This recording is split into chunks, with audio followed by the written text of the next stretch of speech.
안녕하세요. 전 세계의 감동적인 이야기를 전하는 해외사 연튜브입니다. 겨울에 한기가 깊어가는 요즘, 항상 건강에 유의하시길 바라며 오늘 여러분에게 전할 특별하고 마음을 울리는 사연을 시작하겠습니다. 저한테 흙을 먹으라고요? 한국 사람들은 흙도 먹어요? 이 한파에 눈도 치우게 시키더니 너무하신 거 아니에요? 안녕하세요. 저는 켈리고 미국 유타주에서 유타대학교에 재학 중이에요. 이제 졸업반입니다. 저는 남자친구 민준이를 만나기 위해 미국에서 지구 반대편인 한국까지 날아갔어요. 민준이가 미국 교환학생 시절 처음 만났고 그가 한국에 돌아간 후에도 장거리 연애를 이어오고 있었습니다. 사실 헤어지는 순간은 정말 힘들었죠. 서로를 위해 헤어진다. 장거리 연애는 할 수 없다라고 헤어지자라고 하면서도 도저히 민준이를 안 보고 살 자신이 없었어요. 그래서 떨어져 있어도 계속해서 관계를 이어가기로 했고 1년 만에 민준이를 보는 날이었어요. 아주 추웠죠. 민준이는 입국장 게이트에서 저를 기다리다가 저를 보자마자 눈을 반짝이며 환하게 웃었습니다. 그의 따뜻한 포옹은 뼛속까지 스며들기 시작한 겨울 한기를 쫓아냈습니다. 한국에 온 걸 환영해, 켈리. 그의 목소리는 흥분으로 가득 차 있었습니다. 민준이는 선물이라면서 검정색 롱패딩을 주었어요. 같이 입고 있으니까 커플인 것 같고 아주 웃겼어요. 처음 며칠은 분주한 서울의 거리를 돌아다니며 보냈습니다. 활기찬 도시 생활, 현대적인 고층 빌딩과 전통 한옥의 조화, 길거리 음식의 향기가 가득한 거리의 모습에 매료되었습니다. 모든 것이 고향과는 너무나 달랐지만 설명할 수 없는 매력이 저를 반갑게 맞이해 주었습니다. 그러다 눈이 내리기 시작했습니다. 눈은 시작부터 무섭게 내렸어요. 하늘에서 부드럽게 내리는 눈송이로 변했습니다. 서울에 오랜만에 온 역대급 한파였죠. 어제 밤새 아파트에는 제설차가 왔다 갔다 하는 소리가 들렸어요. 조금 시끄러웠지만 신경 쓰일 정도는 아니어서 잠들 수 있었어요. 아침에는 아파트 앞에 있는 눈은 깨끗하게 치워져 있었습니다. 아침에 민준이는 저를 동네의 유명한 카페에 데려갈 계획이었는데 카페로 가는 눈 덮인 골목길을 마주하면서 계획이 중단되었습니다. 가파르고 좁은 골목길은 평상시에는 그림 같은 길이었지만 지금은 눈으로 덮여 미끄러운 비탈길로 변해 있었습니다. 하지만 민준이는 웃으며 무조건 나갈 수 있지 라며 웃으며 말했어요. 몇 분 지나지 않아 포크레인 삽질하는 소리가 골목에 울려 퍼졌습니다. 두꺼운 재킷과 장갑을 끼고 삽과 염화칼슘 포대로 무장한 동네 사람들이 하나둘씩 모습을 드러냈습니다. 저는 차가운 공기 속에서 숨소리가 들리는 듯 눈을 치우기 시작하는 그들의 모습을 신기하게 바라보았습니다. 저는 이걸 어떻게 통과하지? 불가능해 보인다고 생각했어요. 미국에서는 이런 상황이 발생하면 보통 시에서 제공하는 제설 서비스를 기다리거나 사람들의 왕래가 적은 길이라면 눈이 자연적으로 녹을 때까지 그대로 두는 것이 일반적입니다. 미국은 개인주의가 강한 나라라서 자기 집이 아니면 자기 일이라고 생각하지 않는 게 일반적이니까요. 민준이도 근처에서 작은 슈퍼마켓을 운영하는 주인 아저씨에게 여분의 삽을 빌려와 그들과 합류했어요. 처음에는 쓸모없다는 생각에 가만히 서 있었는데 주인 아저씨가 작은 삽을 건네며 도와달라는 손짓을 하더군요. 워낙 사람들이 많이 다니는 길이라서 사고가 날 수도 있다고 말하면서요. 그리고 얼기 전에 얼른 치워놓는 게 중요하다고 했어요. 작업은 쉽지 않았습니다. 눈은 깊고 무거웠고 저는 따라잡기 힘들었습니다. 하지만 그 속에서 느껴지는 동료애와 따뜻한 온기가 저를 감동시켰습니다. 60대가 넘은 이 남성들은 군대에서 훈련받은 민준의 실력을 무색하게 할 정도로 힘차게 삽질을 했습니다. 젊기는 민준이가 더 젊은데 삽질은 아저씨들이 더 잘하는 것 같았어요. 저희는 땀을 뻘뻘 흘렸는데 아저씨들은 웃으면서 농담도 했어요. 그들은 마치 수천 번도 더 해본 것처럼 일사불란하게 움직였습니다. 어쩌면 그랬을지도 모르죠. 민준이는 나중에 이 아저씨들 중 상당수가 군대에서 복무하며 혹독한 환경을 견디는 것뿐만 아니라 그 속에서 번영하는 법을 배웠다고 설명했습니다. 가장 놀라웠던 것은 그들의 작업 효율성이었습니다. 1시간도 채 되지 않아 골목길은 깨끗이 치워졌습니다. 넘을 수 없는 장벽처럼 보였던 눈은 동네 사람들이 힘을 합친 덕분에 이제 추억으로 남았습니다. 그곳에 서서 깨끗하게 뚫린 길을 바라보는 순간 성취감이 저를 가득 채웠습니다. 저는 단순히 눈을 치우는 것 이상의 특별한 일에 동참하고 있었다는 생각이 들었습니다. 그것은 공동체의 일원이 되어 삶의 기쁨과 어려움을 함께 나누는 것이었습니다. 그날 저녁 민준이와 손을 잡고 제설된 골목길을 걷는데 엄마와 5살 정도 되어 보이는 아이가 무사히 그 길을 걸어가는 것을 봤어요. 우리가 뭔가를 해냈다는 생각에 정말로 뿌듯했습니다. 이 아름다운 나라를 정의하는 깊은 공동체 의식과 따뜻함을 이해하는 한국 문화의 심장부로 들어가는 여정이었습니다. 한국 여행의 시작에 불과했지만 그날 가로등 아래 반짝이는 눈을 바라보며 저는 이 여행이 저를 상상할 수 없는 방식으로 변화시킬 것이라는 것을 알았습니다. 눈이 내린 다음 날 아침은 마치 다른 세상에서 깨어난 것 같았습니다. 새하얀 눈에 반사되어 눈부시게 빛나는 햇살이 서울의 골목길을 빛과 그림자의 미로로 만들었습니다. 다음 날 골목길을 지나가려고 하는데 슈퍼마켓 주인 아저씨가 우리를 발견하고 멈춰 세웠어요. 켈리, 민준아, 이리 와서 이거 가져가. 어제 고생했으니 배고프지? 아저씨는 한국에는 귤이라는 게 있다고 하면서 과일 한 봉지를 주셨어요. 그리고 젊은 친구들인데 도와줘서 감사하다고 말해주셨죠. 저는 골목길이 주인 아저씨 땅도 아닌데 이렇게 친절하게 일을 하는 아저씨가 참 멋있다고 생각했습니다. 귤은 맛있었어요. 오렌지보다 까기가 편해서 아주 좋았어요. 민준이는 특히 귤은 이불 속에서 먹어야 한다고 하면서 굳이 이불을 가지고 나왔어요. 저는 민준이네 부모님이 계시는 곳에서 이불 속에서 누워서 같이 귤을 먹었어요. 배가 아주 따뜻했습니다. 귤은 차가웠고요. 한국 전통 온돌의 따뜻한 바닥에 누워있으면 압도적인 행복감을 느낄 수밖에 없어요. 겨울에 와서 이런 경험을 해볼 수 있는 게 다행이었어요. 온돌에서 뿜어져 나오는 부드러운 열기가 온몸으로 스며들어 근육을 풀어주고 마음을 안정시켜줍니다. 히터로 건조한 공기가 나오는 미국이랑은 달랐어요. 심지어 미국은 신발을 신고 집안을 돌아다니는 문화잖아요. 어떻게 바닥에 누워있을 생각을 하겠어요. 하지만 한국에서는 바닥에 누워있어도 전혀 문제가 없었어요. 저는 정말 깨끗한 이 나라에서 살고 싶다는 생각을 했습니다. 저는 눈을 감고 바닥뿐만 아니라 한국이 제게 심어준 추억과 감정이 온몸으로 전해지는 따스한 기운에 몸을 맡겼습니다. 이런 소박하지만 심오한 순간들은 제가 한국을 떠난 후에도 오랫동안 기억에 남을 것입니다. 문자 그대로든 은유적으로든 이 따뜻함은 이제 제 일부가 되었습니다. 저는 감사하고 만족하며 완전히 평화로워졌습니다. 하루가 지나면서 저는 미국에서의 생활과 한국이 완전히 다르다고 생각했어요. 미국은 집 간격이 멀어서 사람들과 친해질 기회가 적은데 한국은 사람들과 친해질 기회가 많은 게 너무 매력적으로 느껴졌어요. 현지인들은 제 관점에 진심으로 관심을 보였고 저는 제 경험을 그들과 공유할 수 있어서 영광이라고 느꼈습니다. 그 후 며칠은 정신없이 바빴습니다. 민준 씨 가족은 한국인의 정을 보여주고 싶어 우리를 데리고 마을 곳곳을 둘러보았습니다. 우리는 상인들이 신선한 해산물과 싱싱한 과일, 다양한 한국 전통 음식을 파는 활기찬 재래시장을 방문했습니다. 어머니는 조금 신나 보이셨어요. 딸이 생긴 것 같다고 하면서 좋아하셨죠. 물론 제가 한국어를 유창하게 하지는 못했지만 어머니는 영어로 대화하려고 계속 노력해 주셨어요. 저는 민준이네 어머니가 직업이 요리사인 줄 알았어요.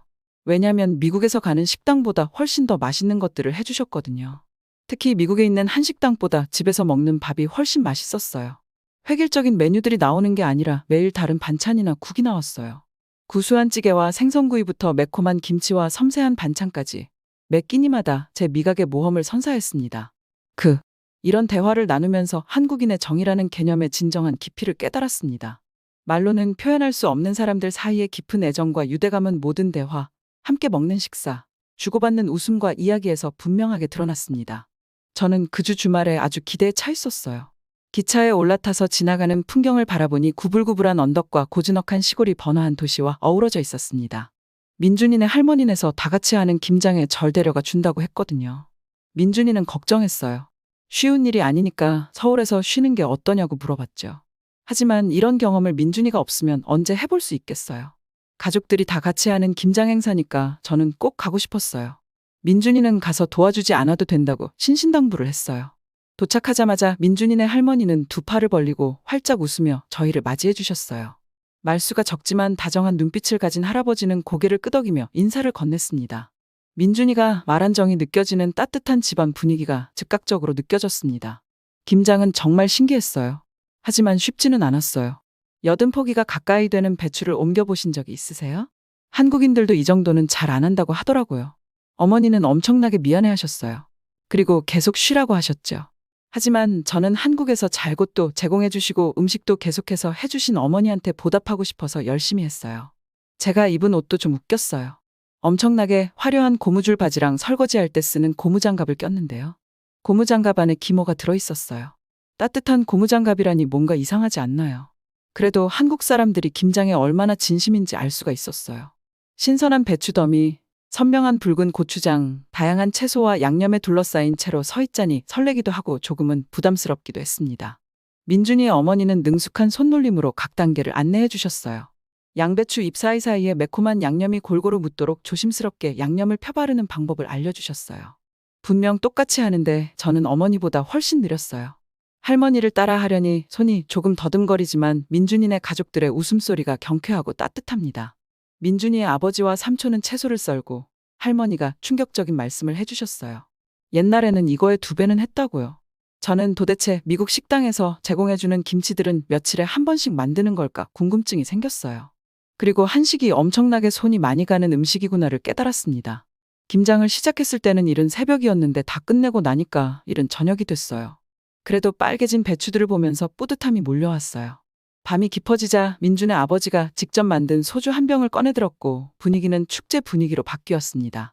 한국에서는 김장날 수육과 김장김치를 먹는다고 했어요. 배추가 싱싱한데 고기와 아주 잘 어울렸어요. 김장을 하러 오지 않았다면 할 수 없는 경험이겠죠. 너무 재밌었어요. 이야기를 나누고 노래를 부르며 즐거운 분위기에 휩싸인 제 자신을 발견했습니다. 소주는 왜 다 같이 먹어야 재밌는 건지 모르겠어요. 미국에서 어두운 공간에서 파티를 하는 것보다 한국의 어른들이랑 같이 있는 파티가 훨씬 더 즐거웠어요. 아주 재밌는 상황도 있었어요. 밤이라서 저는 잘 보이지가 않았는데요. 저는 한국 사람들이 흙을 먹는구나 생각했어요. 흙 속에서 고구마랑 같이 먹자고 하면서 음식을 막 꺼냈거든요. 이러면 안 되지만 저는 어른들 앞에서 순간적으로 표정 관리가 안 됐어요. 정 못 먹겠으면 민준이한테 다 먹어달라고 할 참이었어요. 그런데 흙 속에서 나온 건 뭐였는지 아세요? 김치였어요. 저는 참을 수 없어서 물어봤어요. 왜 흙 속에서 김치가 나와요? 라고 했더니 할머니가 엄청나게 웃으시더라고요. 김치가 얼지 않도록 항아리에 넣고 흙 속에 묻어둔 거라고 하셨어요. 아주 추워도 항아리랑 땅의 온기 때문에 김치가 얼지 않는다고 하셨어요. 아주 신기한 경험이었습니다. 맛은 어땠냐고요? 매일 먹던 김치랑 좀 달랐어요. 좀 더 신맛이 나고 냄새도 났습니다. 이게 김치가 익은 거라고 말씀해 주셨어요. 새로운 나라에 대해 배울 수 있으리라 기대하며 한국에 왔지만 제가 발견한 것은 인간에 대한 더 깊은 이해였습니다.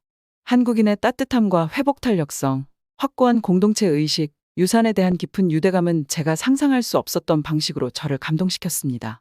저는 떠날 때 정말 눈물이 났어요. 민준이랑 미국에서 헤어질 때보다 더 슬펐어요. 민준이뿐만 아니라 민준이 부모님하고도 헤어지는 기분이 들었거든요. 한국은 저에게 단순한 추억을 넘어 삶과 문화 그리고 인간관계의 힘에 대한 새로운 시각을 선물해 주었습니다. 민준이는 자기가 미국으로 오겠다고 했지만 저는 그럴 필요 없다고 말하려고 했어요. 저는 한국에 완전히 빠져 있어서 제가 한국으로 와야겠다고 생각했거든요. 다음 날 비행기에 올라 서울을 바라보며 슬픔과 감사가 뒤섞인 감정을 느꼈습니다. 저는 떠나는 것이지만 영원히 남을 한국의 한 조각을 가지고 가는 것이었습니다. 이 여행은 단순히 새로운 나라를 발견하는 것 이상의 의미가 있었습니다. 저 자신을 발견하고 공동체와 공감, 문화적 이해의 가치를 배우는 과정이었죠. 저는 한국을 떠나지만 더 나은 사람, 더 완전한 사람이 되어 떠나는 것이었습니다. 비행기가 상승하면서 저는 다시 한번 서울의 거리를 걷고 고요한 시골을 다시 방문하고 가족처럼 지내던 사람들과 재회하겠다는 조용한 약속을 했습니다. 한국은 더 이상 지도상의 장소가 아니라 제 마음의 일부이자 제 이야기의 일부가 되었습니다.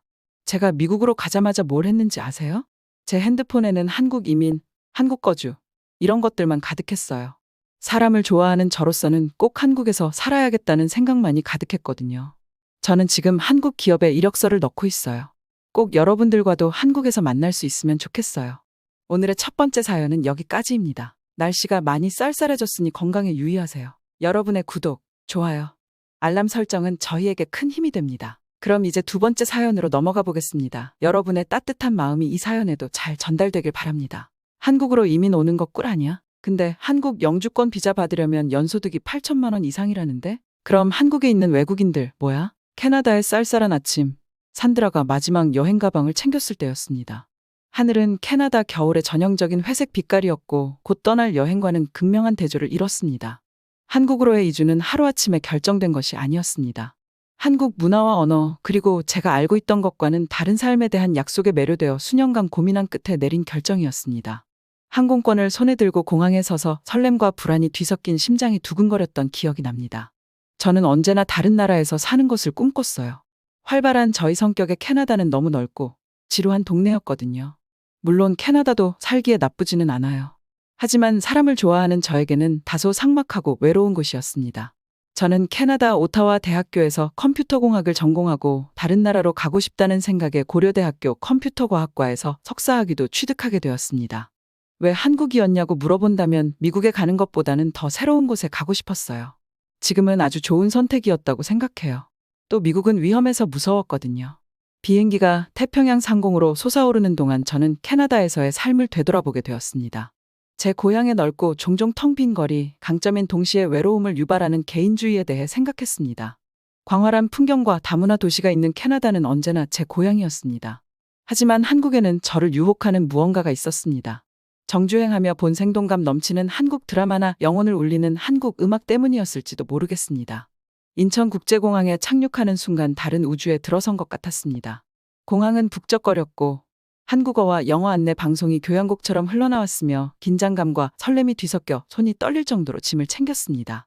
이전 대학원에 다닐 때도 왔지만 이번에는 다른 기분이 들었어요. 정식으로 영주권 비자를 받았거든요. 서울은 눈부신 불빛과 끝없는 에너지로 저를 맞이했습니다. 도시는 활기차고 생동감 넘쳤으며 압도적이면서도 짜릿한 기분이 들었습니다. 높은 고층 빌딩, 한글로 된 네온사인, 수많은 사람들, 캐나다의 조용한 거리와는 전혀 달랐어요.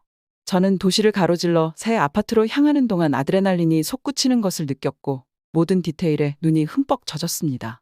이제는 기숙사가 아니라 아파트에서 살게 되었어요. 저의 첫 번째 임무는 편안한 생활 공간을 만드는 것이었습니다. 번화한 지역의 작지만 아늑한 아파트를 구했습니다. 그 집을 꾸미는 것 자체가 모험이었어요. 가구부터 전자제품까지 클릭 한 번으로 구매해 집 앞까지 배달해주는 한국 홈쇼핑의 세계를 처음 접하게 되었죠. 서비스의 효율성과 속도에 놀랐습니다. 어느새 제 아파트는 캐나다의 익숙함과 한국의 기능이 조화를 이룬 공간이 되었습니다.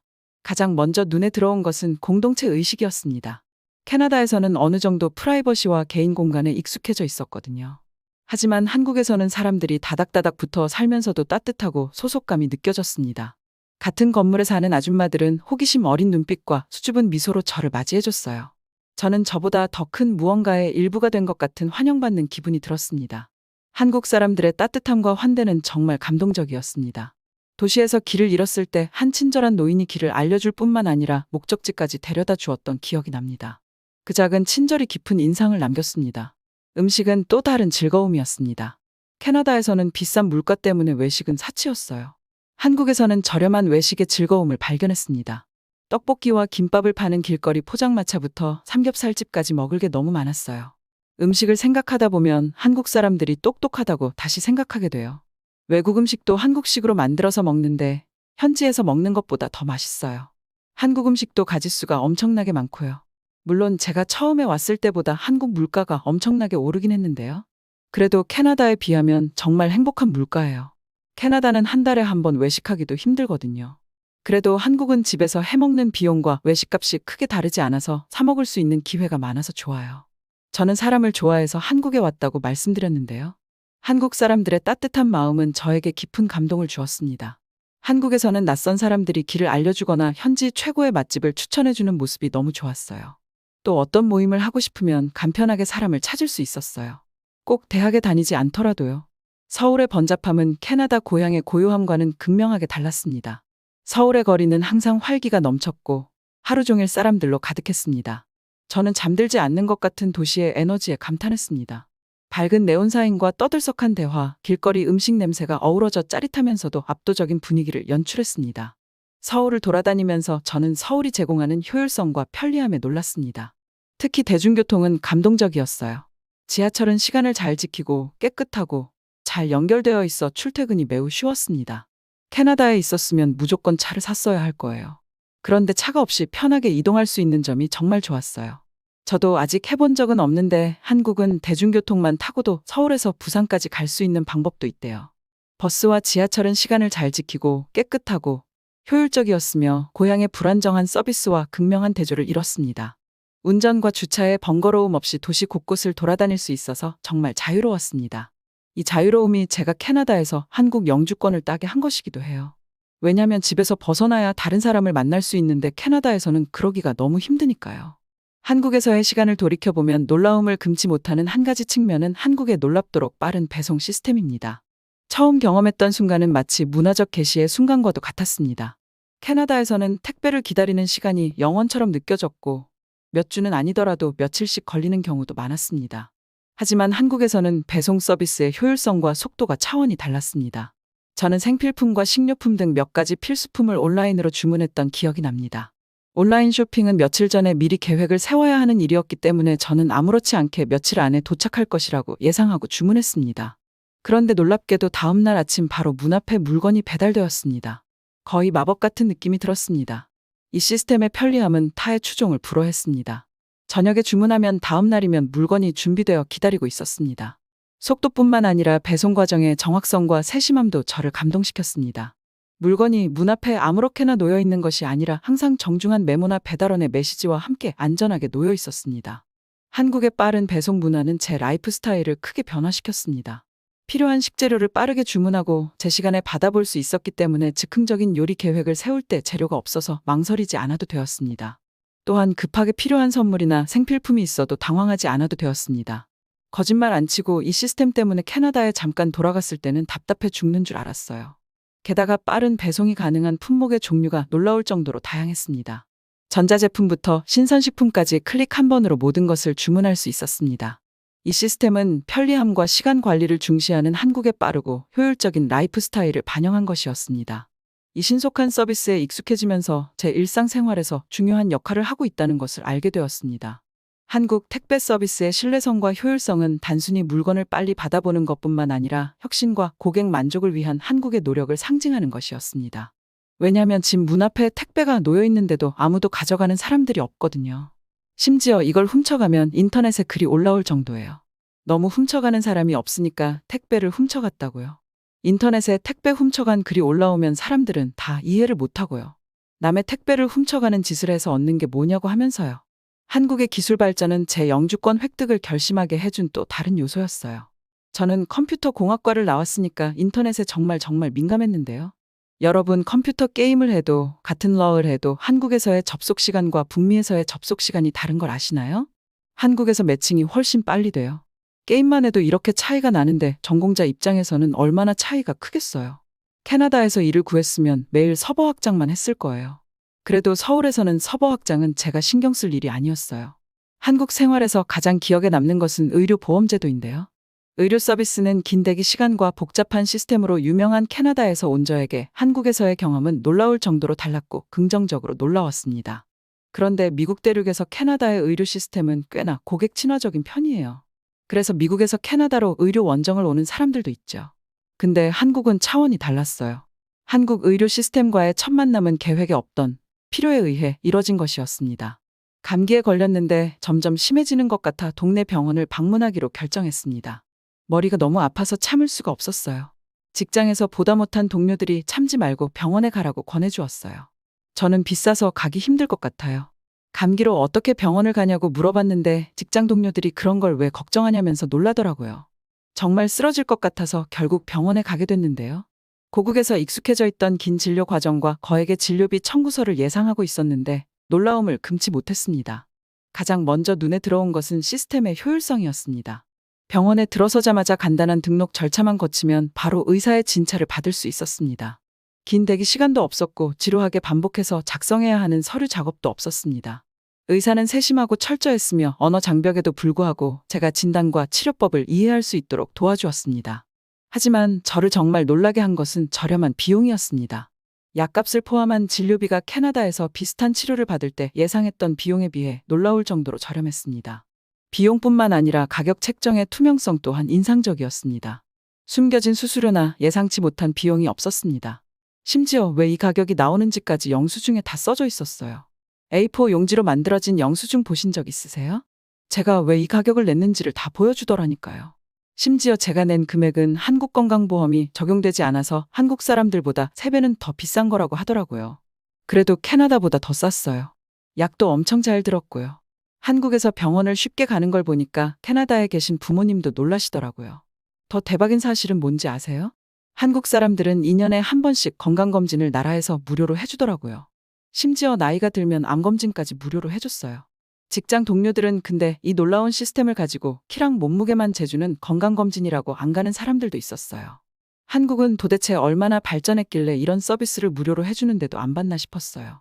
부러웠습니다. 서울의 활기찬 밤문화도 저를 사로잡은 또 다른 요소였습니다. 밤이 되면 도시는 바, 클럽, 레스토랑이 질비한 거리로 변모합니다. 회식을 싫어하는 사람들도 있겠지만 저는 회식이 너무 즐거웠어요. 회사 돈으로 사람들과 맛있는 걸 먹고 술을 마시니까요.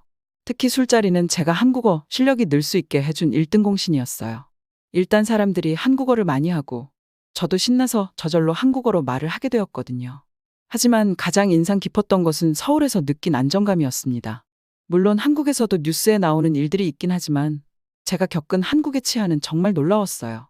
CCTV가 어느 곳이든 존재하고 여자 혼자 밤 10시에 돌아다녀도 위험을 느끼지 않아도 됐거든요. 실제로 한강에서 10시에 조깅을 하는 분들도 많이 봤어요. 그리고 저는 한국 사람들의 재활용에 감동받았어요. 이렇게 재활용을 열심히 하는 나라는 처음 봤거든요. 페트병도 유색 페트병과 투명 페트병을 따로 구분하고 종이, 캔, 플라스틱까지 구분했어요. 한국 사람들이 재활용에 꽤나 진심이라는 것을 알 수 있었어요. 처음에는 저도 정말 어려웠는데요. 어쨌든 지구를 위한 일에 동참한다는 사실에 뿌듯했어요. 모든 경험은 한국 생활의 교훈이었습니다. 한국 엔터테인먼트의 세계도 탐험했습니다. 음악과 춤, 열정적인 팬덤의 향연인 K-팝 콘서트에 참석했습니다. 한국 영화를 보기 위해 영화관을 찾아 한국 영화 특유의 스토리텔링과 촬영 기법을 감상했습니다.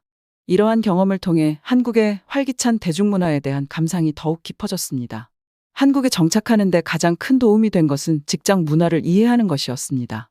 저는 한국 회사에 취직했고 그 직장은 한국의 직장 생활을 엿볼 수 있는 창구였습니다. 직업 윤리가 강했고 직장 내 위계 질서는 제가 조심스럽게 탐색해야 하는 부분이었습니다. 존중과 협력의 중요성, 그리고 직장 내 관계가 어떻게 형성되는지 배웠습니다. 캐나다에서의 경험과는 달랐지만 한국의 업무 방식에 대한 귀중한 통찰을 얻었습니다. 직업적으로 한국 회사에서 일하는 것은 나름의 어려움이 있었습니다. 한국의 직장 문화는 제가 익숙했던 것보다 더 위계적이고 형식적이었습니다. 퇴근 후 모임의 중요성, 직장 내 정치와 같은 직장 내 역학관계를 이해하고 적응하는 것은 배움의 과정이었습니다. 이러한 경험은 힘들었지만 한국의 직업 윤리와 비즈니스 관행을 이해하는 데 매우 귀중한 시간이었습니다. 물론 향수병도 있었어요. 가족, 친구, 심지어 당연하게 여겼던 일상의 소소한 것들까지 캐나다에 익숙함이 그리워지는 날이 많았습니다. 때때로 거리감은 엄청나게 느껴졌고 문화적 격차는 고립감을 더 크게 만들었습니다. 하지만 이런 그리움의 순간들 덕분에 고국에 있는 인맥과 한국에서 새롭게 쌓아가고 있는 관계에 감사할 수 있었습니다. 또 한국에서 새롭게 사귄 친구들도 아주 많아서 행복하게 지낼 수 있었어요. 하지만 한국 생활이 너무 좋지만 비자 연장이 너무 힘들어요. 제가 받은 비자는 F2 비자로 우수인재 비자인데요. 그런데 이게 정말 힘들어요. 저는 동포가 아니라 순수 외국인이기 때문에 연소득이 8천만 원이 넘어야 하고 나이도 적어야 해요. 한국 사람들도 연소득이 8천만 원이 넘으려면 40대 이상은 되어야 하는데 제가 어떻게 연소득을 8천만 원 이상 쉽게 벌 수 있겠어요. 저는 석사라서 학력 점수가 높았는데도 그래요. 심지어 이 비자는 3년밖에 유지가 안 되니까 3년마다 연장을 해야 되는데요. 나이에 따라 또 점수가 달라져요. 40대만 되면 제가 그동안 한국에 살았어도 점수가 8점 가까이 깎이니까 나중에 한국에 살 수 있을지 잘 모르겠어요. 물론 결혼을 하면 쉽게 비자를 얻을 수 있는데요. 아직 제가 결혼을 할 마음이 없어서 어떻게 될지는 모르겠어요. 저처럼 한국에 오래 있고 싶은 사람을 좀 더 배려해줬으면 하는 마음이 있어요. 꼭 결혼하는 것만이 한국에서 사는 건 아니니까요. 실제로 영주권을 가지고 있는 외국인의 비율이 일본의 3분의 1배라고 하더라고요. 일본도 외국인이 꽤나 영주권을 따기가 어려운 나라인데 말이에요. 비자 발급이 어려워서 귀화를 결심하시는 외국 친구들도 꽤나 있어요. 그래도 저는 비자를 연장할 수 있는 한은 계속해서 한국에 거주할 생각입니다. 결혼을 하게 되어서 영주권을 얻게 되면 더 좋겠지만 제 힘으로 영주권을 딴다면 더 기분이 좋을 것 같아요. 그럼 다음 사연으로 넘어가 보겠습니다. 아니, 내가 지금까지 먹었던 밥은 밥이 아니네? 그럼 미국에 있는 식당에서 파는 밥들은 도대체 뭐니? 여기 한국 전기밥솥을 처음 경험한 미국인 아버지가 밥에 대해 궁금함을 감추지 못하고 있습니다. 밥이 뭐가 다르길래 이런 말들을 하고 계시는 걸까요? 안녕하세요. 저는 크리스탈이고 30살 마케터예요. 저는 어렸을 때부터 알래스카에서 쭉 살았답니다. 알래스카의 살을 애는 듯한 추위와 소박한 집안 구석구석까지 겨울 한기가 스며들던 시절부터 아버지의 검소함은 축복이자 저주였습니다. 성실하게 카센터를 운영하셨던 아버지는 필요 이상으로 지출하지 않는 것을 원칙으로 삼으셨어요. 돈을 쓰는 것을 좀 병적으로 두려워하셨어요. 돈을 안 쓰는 것보다도 가장 괴로웠던 건 아버지가 아버지를 위해서도 투자를 하지 못한다는 사실이었어요. 아버지는 카센터를 운영해서 옷을 자주 세탁하셔야 했는데 옷이 잘 마르지 않을 때마다 높은 스트레스를 호소하셨어요. 저희 지역은 알래스카에 있어서 아주 추웠고 옷에서는 빨래가 덜 마른 냄새가 많이 났거든요. 저는 아버지한테 건조기를 선물하고 싶었지만 아버지는 언제나 거부하셨어요. 비싸다고 말하시면서요. 저는 아마존에서 값싼 중국산 건조기를 하나 선물로 드렸어요. 아버지는 가격에 아주 만족하셨어요. 하지만 품질이 정말 형편이 없었습니다. 전자제품 규격이 안 맞는다고 하면서 건조기가 꺼지기 일쑤였어요. 건조기는 사용할 때마다 삐걱거리며 항의하듯 삐걱거렸고 옷이 눅눅해지지는 않을지 아니면 약간이라도 눅눅해지지는 않을지 매일 도박을 해야 했습니다. 아버지의 차고 작업복은 항상 덜 마른 천에서 나는 퀴퀴하고 퀴퀴한 냄새를 풍기며 비효율의 정점을 찍었습니다. 건조기를 안 쓸 때보다 더 심각한 냄새가 났어요. 아버지는 라디에이터 위에 작업복을 올려놓으면서 평소 금욕적인 태도를 보이다가 좌절해 한숨을 내쉬었습니다. 출력 전압이 형편없어서 옷이 하나도 안 마르는 경우도 있었어요. 그렇지만 아빠는 딸의 선물이라고 생각했는지 버리지는 않고 어떻게든 쓰려고 하셨어요. 전 더 속상했어요. 더 최악이었던 건 중간에 건조기가 망가졌을 때였어요. AS센터는 전화를 받지 않았어요. 간신히 연락이 닿았을 때 중국 제품을 출력 주파수가 다른 미국에서 쓴 게 잘못이라는 이야기에 대해 들을 수 있었어요. 그럴 거면 왜 미국에서 판 거예요? 실수를 바로잡기로 결심한 저는 고객 리뷰를 찾아다니며 조사를 시작했습니다. 그러던 중 우연히 한국 가전의 세계를 발견했습니다. 효율성과 내구성, 첨단 기능에 대해 호평하는 리뷰가 많았습니다. 싼 게 비지떡이라는 아버지의 생활태도에 익숙해져 있던 저는 처음에는 가전제품에 이 정도 돈을 들이는 게 맞나라는 고민을 했어요. 하지만 LG 제품에 대한 일관된 찬사를 무시하기는 어려웠어요. 저는 과감히 한국산 고급 건조기를 구입했습니다. 세련된 디자인과 최첨단 기술을 약속하는 이 제품은 이전에 사용하던 건조기와는 완전히 대조적이었습니다. 저는 아버지가 출장 가신 사이 배송을 준비하면서 원치 않는 업그레이드에 대한 아버지의 반응을 예상했습니다. 단순히 건조기만 있는 게 아니라 2단짜리 세탁기 보신 적 있으세요? 세탁기가 다 돌아가고 나면 건조기를 쓸 수 있는 거였는데요. 매일매일 세탁기를 돌리는 아버지가 이 정도는 편안하게 살았으면 했어요. 아버지가 돌아오셨을 때 새 건조기는 세탁실에 자리 잡고 있었어요. 아버지의 첫 반응은 경외심과 불만이 섞인 예상 가능한 것이었습니다. 크리스탈, 이거 돈 많이 들었겠다. 나는 이런 거 필요 없는데 왜 산 거야? 아버지는 건조기를 바라보면서 외치셨습니다. 저는 돈을 쓰고도 기분이 상할 뻔했어요. 하지만 아버지랑 함께 살려면 이 정도는 참아야 된다는 걸 알고 있었죠. 이건 투자예요, 아빠. 저는 제 선택에 확신을 갖고 대답했습니다. 그냥 한번 써보세요. 그 차이는 분명했습니다. 아버지의 작업복은 특유의 눅눅한 냄새 없이 완벽하게 보송보송해졌습니다. 기계는 우리가 익숙해져 있던 소란스러움 없이 조용하고 효율적으로 작동했습니다. 서서히 그의 회의로는 조용한 감탄으로 바뀌었습니다. 그는 처음에는 대수롭지 않게 여겼던 스팀 사이클, 친환경 설정, 스마트폰 앱을 통해 문제를 해결할 수 있는 스마트 진단 시스템 등의 기능에 흥미를 보였어요. 제가 지금까지 잘못 생각했던 거였어요. 저는 아버지가 비싼 기계를 싫어한다고만 생각했는데 아버지는 사실 새로운 기계에 엄청나게 흥미가 많으셨던 거예요. 다만 너무 비싼 가격에 살 엄두를 내지 못하신 것뿐이었죠. 우리 가정에 한국식 건조기가 도입되면서 큰 변화가 시작되었습니다. 저는 처음으로 자신의 방식대로만 살던 아버지가 기술의 진정으로 감탄하는 모습을 보았습니다. 건조기는 단순히 일을 효율적으로 처리하는 데 그치지 않고 이전에는 경험하지 못했던 우아함과 정교함으로 일을 처리했습니다. 단순한 가성비를 넘어 품질에 대한 새로운 인식은 다음 대형 구매로 이어졌습니다. 화면이 깜빡이는 부피가 크고 10년이 넘은 노후화된 TV를 교체할 시기가 되었습니다. 저는 건조기의 성공을 기억하며 한국 브랜드를 살펴볼 것을 제안했습니다. 새 가전제품에 대한 애착이 남달랐던 아버지는 놀랍게도 흔쾌히 받아들였습니다. 우리는 미국 아울렛에 있는 전자제품 매장을 찾았습니다.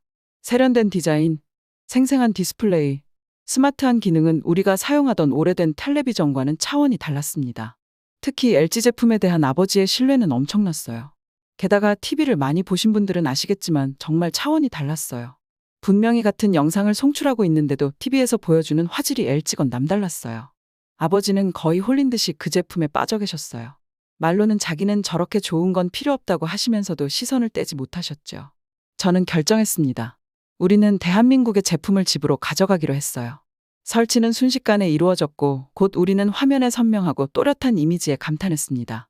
TV를 좋아하지 않으셨던 아버지는 새로운 열정으로 다큐멘터리와 스포츠를 즐기게 되었습니다. 선명한 디스플레이는 모든 것을 생생하게 전달해 거실을 세상을 향한 창으로 바꿔놓았습니다. 심지어 넷플릭스와 유튜브까지도 볼 수 있는 TV였어요. 아버지는 정말로 만족하셨습니다. 지금까지 작은 화면으로 봤던 축구를 큰 화면으로 볼 수 있다고 하시면서요. 한국의 기술은 단순히 시청 경험을 향상시키는 데서 멈추지 않았습니다. 가족 간의 유대감도 더욱 돈독해졌습니다. 아버지의 소비 습관이 변화한 것이었어요. 매일 망가지던 싼 제품을 쓰던 저희 집에 쓸만한 제품들이 들어오기 시작했어요. 아버지는 사치를 부리는 게 아니라 이제 아버지를 위한 투자를 하실 수 있게 되었어요. 하지만 한국 가전제품으로의 전환에 대한 진정한 시험대는 잘 쓰던 TV가 켜지지 않을 때였어요. 원체 미국 AS 서비스에 기대감이 없었어요. 그리고 왜 LG 제품이 이렇게 빨리 망가졌나 속상했어요. 놀랍게도 한국 회사의 서비스는 매우 훌륭했습니다. 고객 지원 담당자는 정중하고 지식이 풍부했으며 진정으로 도움을 주고자 하는 열의를 보였습니다. 순식간에 문제가 해결되었어요.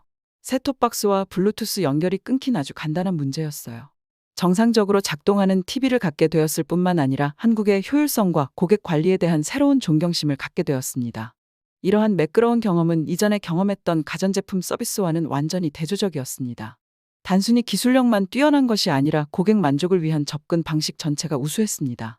한국 기업들은 제품의 가치는 물리적 기능을 넘어선다는 사실을 다른 많은 기업들이 이해하지 못한 것 같았습니다. 우리 집이 점차 한국 가전제품의 쇼케이스장이 되어가면서 저는 아빠의 미묘한 변화를 느꼈습니다. 한때는 가장 저렴한 제품을 강력하게 옹호하던 아버지는 이제 우리 가전제품의 품질과 혁신의 자부심을 가지게 되었습니다. 아버지는 한국 기술에 대한 책을 읽기 시작했고 흥미로운 정보를 종종 공유해 주셨습니다. 냉장고 안에 있는 식재료에 따라서 냉장고가 레시피를 추천해 주는 거 아니? 라면서 저한테 가전제품 자랑을 하시고는 했어요. 한국 가전제품과 함께한 여정은 단순히 집을 업그레이드하는 것 이상의 의미를 지니며 오래된 습관에서 벗어나 새로운 가능성에 눈을 뜨는 발견의 여정이었습니다. 한국 기술의 경이로움으로 집이 점차 변화하면서 한국에 대한 저희 호감도가 더욱 깊어졌습니다. 더 이상 가전제품에 관한 것이 아니었습니다. 1970년대 미국에서는 역시 전자제품은 일본이지 라는 소리가 있었는데 2020년대에는 이게 완전히 바뀌었어요. 저는 전자제품은 무조건 한국이라고 외치고 다녔어요. 고지식한 저희 아버지를 바꿔준 거잖아요. 저는 이러한 혁신을 만들어낸 문화와 사람들 그리고 이 땅을 탐험하고 싶었습니다. 이러한 호기심은 곧 제가 예상하지 못했던 기회로 이어졌습니다. 직장에서 수호를 처음 만났을 때 예상치 못한 순간이자 운명처럼 느껴지는 순간이었습니다. 수호는 알래스카에 있는 저희 팀의 프로젝트성으로 출장을 온 사원이었어요. 수호는 한국 스타트업 특유의 자유로운 분위기를 저희 팀에 가지고 왔어요. 저는 수호를 처음 만났을 때 여전히 문화적 뉘앙스와 사무실의 역동성을 헤쳐나가는 중이었습니다. 그는 조용한 자신감으로 사무실에 들어섰고 그의 존재감은 곧바로 사람들의 시선을 사로잡았습니다. 수호에게는 전문성과 친근한 따뜻함이 조화를 이룬 카리스마 넘치는 무언가가 있었습니다. 그가 제 책상 앞을 지나갈 때 우리는 잠시 눈이 마주쳤습니다. 저는 미소를 지었습니다. 놀랍게도 수호는 걸음을 멈추고 손을 내밀며 자기소개를 했습니다. 안녕하세요. 수호라고 합니다. 그는 유창한 영어를 구사했어요. 해외에서 오신 분이 합류했다고 들었어요. 팀에 합류한 것을 환영합니다. 저도 아무렇지 않게 말했어요. 생각해보면 이때부터 반했나 봐요. 그의 목소리는 차분했고 미소는 진심이었습니다. 저는 안도감이 밀려오는 것을 느끼며 그의 악수를 청했습니다. 고마워요. 저는 크리스탈입니다. 저 요즘 한국에 대해 아주 흥미가 많아요. 저는 그의 친근한 태도에 맞추려고 노력하며 대답했습니다. 친밀한 그룹에 새로 들어온 신입이라는 사실을 조용히 인정하는 듯한 짧은 이해의 순간이 있었습니다. 저는 사무실 곳곳을 돌아다니면서 수호에게 사무실 문화와 우리가 진행하고 있는 프로젝트에 대해 자세히 설명하면서 새로운 동료들을 소개해 주었습니다. 시간이 지나면서 저는 수호가 우리 프로젝트 팀의 핵심 멤버 중 한 명이라는 것을 알게 되었어요. 혁신적인 사고와 문제 해결사라는 그의 평판은 사무실에서도 잘 알려져 있었습니다. 그는 뛰어난 실력과 전문성을 갖추고 있음에도 불구하고 겸손한 태도로 자신을 대하는 모습이 신선하고 고무적이었습니다. 마초 같은 면을 강조하는 미국 남성들과는 조금 달랐어요. 신선했습니다. 어떻게 됐냐고요? 저는 적극적으로 대시했죠. 저희는 사귀게 되었어요. 몇 달 후, 저는 설렘과 긴장된 기대감이 뒤섞인 마음으로 서울행 비행기에 몸을 실었습니다. 비행기가 하강하자 고궁과 현대식 고층 빌딩, 울창한 녹지가 어우러진 서울의 광활한 도시 풍경이 눈에 들어왔습니다. 실제 서울의 모습은 더욱 놀라웠습니다. 도시는 에너지와 혁신의 중심지였지만 질서와 평온함이 느껴졌습니다.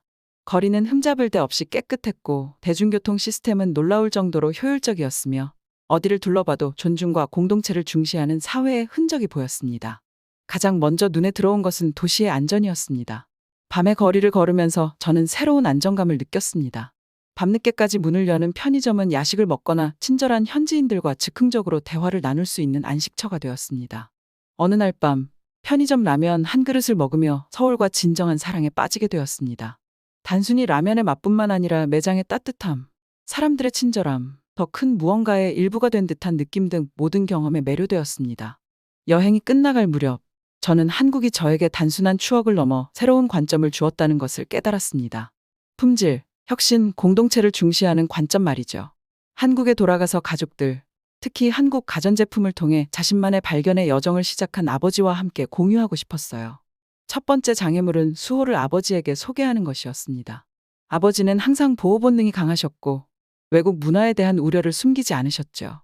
우리 집에 서서히 들어온 가전제품을 제외하고는 잘 알지 못하는 나라에서 온 사람과 딸이 사귄다는 생각은 아버지에게 부담스러웠습니다. 수호의 우리 집 방문은 전환점이 되었습니다. 저는 긴장감과 설렘이 교차하는 가운데 제 인생에서 중요한 두 사람이 처음 만나는 모습을 지켜보았습니다. 수호 씨는 아빠의 기술 취향을 잘 알고 있었기에 혁신적인 기능으로 유명한 삼성 스마트 시계를 선물로 준비했어요. 탁월한 선택이었죠. 처음의 어색함은 곧 기술에 대한 활발한 토론으로 이어졌고 문화적 격차를 해소하는 데 도움이 되는 공통점이 생겼습니다. 시계의 기능에 감탄한 아버지는 수호를 새로운 시각으로 바라보기 시작했습니다. 단순한 선물이 아니라 수호가 아버지와 소통하는 과정에서 보여준 존경심과 노력 때문이었습니다. 저녁 식사 자리에서 나눈 대화는 한국의 역사, 정치, 문화 등 다양한 주제를 아우르며 더욱 풍성해졌습니다. 수호는 자신의 이야기와 통찰력으로 매혹적이면서도 복잡한 한국의 모습을 그려냈습니다. 아빠의 호기심을 자극했고 아빠의 불안의 벽이 서서히 무너지는 것을 볼 수 있었습니다. 아버지께 한국식 밥솥을 선물하기로 결심한 것은 어느 날 저녁 식사를 준비하던 중 문득 떠오른 아이디어였습니다. 아버지는 차고에서 자동차를 고치거나 집에서 요리를 할 때 항상 비슷한 것만 드셨어요. 엄마가 떠나시고는 별로 요리에 대한 의지가 없으셨어요. 매일 적정량의 빵과 샐러드요. 저는 아버지가 맛있고 건강한 것들을 드셨으면 했어요. 한식은 별로 먹어본 적이 없지만 비린 것도 잘 먹는 아버지가 잘 드실 것이라고 확신했어요. 한국에서 먹었던 밥은 미국에서 경험하지 못한 독특한 맛과 식감을 가지고 있었습니다. 그 비결은 쌀의 종류뿐 아니라 한국 가정에서 사용하는 첨단 밥솥에 있다는 것을 알게 되었습니다. 밥과 요리의 종류에 따라 다양한 기능을 제공하는 기술의 정석이었죠. 여기에 고구마부터 해서 빵까지도 만들 수 있었어요. 저는 아빠가 사용하기 쉬우면서도 한국 주방 혁신의 정수를 보여줄 수 있는 제품을 찾기 위해 다양한 모델을 조사했습니다. 결국 내구성과 다양한 요리 옵션으로 추천받은 한 모델을 선택했습니다. 아마 한국 분들이라면 다 아실 거예요. 쿠쿠요. 다양한 종류의 밥을 설정할 수 있고 한국 전통 요리를 만들 수 있는 모드까지 갖추고 있었죠. 밥솥이 도착하자마자 저는 밥솥을 잘 포장해서 아버지께 부담 없는 선물로 드렸습니다. 아버지의 첫 반응은 회의적이었습니다. 내가 밥을 어떻게 해 먹어? 아버지는 호기심과 걱정이 섞인 눈빛으로 매끈한 새 밥솥을 바라보며 물으셨죠. 저는 밥솥의 특징과 밥솥이 우리 식사에 가져올 수 있는 변화를 설명했습니다. 아빠가 지금까지 먹었던 한식이랑은 다를 거예요. 제가 한국 쌀도 사왔어요. 저는 아버지의 관심을 불러일으키고 싶어서 이렇게 말했죠. 놀랍게도 아빠는 기꺼이 사용해 보겠다고 하셨어요. 처음 사용했을 때는 간단한 흰 쌀밥 요리를 만들기로 했습니다. 조리대 위에서 밥솥이 부드럽게 윙윙거리며 디지털 디스플레이에 요리 진행 상황을 표시하자 아빠는 흥미와 조바심이 섞인 표정으로 지켜보았습니다. 밥이 다 되었다는 신호음이 울리자 저희 둘은 밥솥 주위를 맴돌며 결과를 궁금해했습니다. 뚜껑이 열리자 김이 모락모락 피어오르며 완벽하게 익은 보슬보슬한 밥이 모습을 드러냈습니다. 아빠는 한 숟가락 떠서 부드럽게 불어서 맛을 보셨어요. 저는 아버지의 표정이 의심의 눈초리에서 즐거운 놀라움으로 바뀌는 것을 지켜보았습니다. 지금까지 인도 커리집에서 먹었던 건 밥이 아니네. 이게 진짜 밥이네. 아버지는 입가에 작은 미소를 지으며 인정하셨습니다. 저는 한국에서 사온 김도 선물로 드렸어요. 아버지는 정말 맛있게 드셨어요. 그리고 좋아하셨어요. 빵을 먹었을 때랑은 다르게 든든하게 먹은 기분이 든다고 하시면서요. 그 후 몇 주 동안 밥솥은 우리 집 주방의 필수품이 되었습니다. 아빠는 제가 가져온 한국 요리법 몇 가지를 시도하면서 다양한 설정을 실험하기 시작했습니다. 우리의 식사는 전통적인 가족 레시피와 제가 해외에서 발견한 새로운 맛의 융합으로 바뀌었습니다.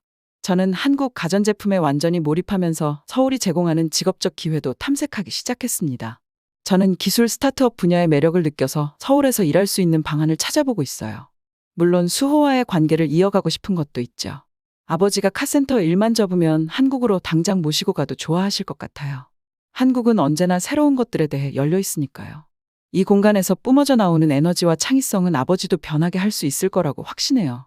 저는 지금 이력서를 마구 넣고 있는데요. 좋은 결과가 있기를 응원해 주세요.